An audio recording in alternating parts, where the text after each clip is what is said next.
কক্সবাজারের টেকনাফের নাফ নদী, শাহপরী দ্বীপ সহ আশেপাশের সীমান্তের ওপার থেকে বিস্ফোরণের বিকট শব্দ ভেসে আসছে।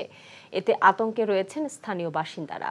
সাবরাং ইউনিয়নের ৯ নম্বর ওয়ার্ডের সদস্য আব্দুস সালাম জানিয়েছেন, গতরাতে শাহপরী দ্বীপ সহ আশেপাশের সীমান্ত এলাকায় মিয়ানমারের ওপার থেকে থেমে থেমে ভেসে আসতে শুরু করে বিস্ফোরণের শব্দ।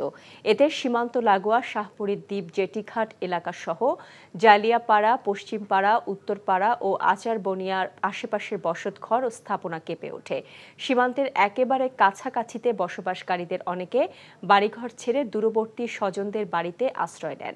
স্থানীয়দের অনেকে নির্ঘুম রাত কাটান। এখন জন্ম সনদ দিয়ে খোলো বিকাশ স্টুডেন্ট অ্যাকাউন্ট।